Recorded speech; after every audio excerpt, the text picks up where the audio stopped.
மாமி ஒரு 610 நான் இன்னைக்கு இந்த அண்ணாண்ட சைக்கிள் பற்றி சொல்கிறேன். இந்த அண்ணாண்ட சைக்கிள் இப்படியா இருக்கும், பிங்க் காலி மாதிரி இருக்கும். ஆனால் உண்மையாக நல்லது, ஏன்னா 8 நல்லது. அவன் பெடலிங் நல்ல ஃபாஸ்ட். இங்கே பார்த்தா பெல்லும் இருக்குது, ஆனால் யூஸ்ஃபுல் இல்லை. இதெல்லாம் உடக்கான சைக்கிளிங் எடுத்து இதை அடித்து போட்டு இந்த இது ஸோ கவனமாக இருக்கும்.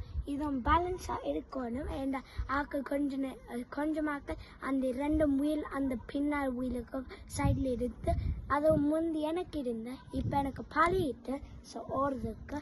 ஸோ இதுவும் வெளியில் ஓடலாம். ஏன்னா வைக்க இதுவும் நிறைய ஆக்கள் ஓடுறது பைக்ஸ் இங்கே. இதுவும் நீங்கள் கவனமாக இருக்கணும். ஏன்னா கார் அடிக்கும், அதுவும் மணியும் காசும் இது. ஆனால் worth it. என்ன சைக்கிள் பண்ணலாம், ரீஃபில் பண்ணலாம். இதுவும் எக்ஸசைஸ்.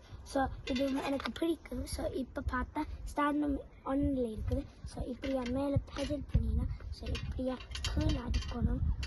ஸோ இறங்க போகிறேன். இங்கே பார்த்தா ஸ்டாண்டை கிளிக் பண்ணணும் முதல். இது நார்மலியாக ஹேப்பன் பண்ணாது இங்கே பார்த்தா, ஆனால் ஓட மாட்டேன். இப்போ என்ன கவனமாக இருக்கணும். எனக்கு பிடிச்சிருக்குதா? நன்றி, வணக்கம்.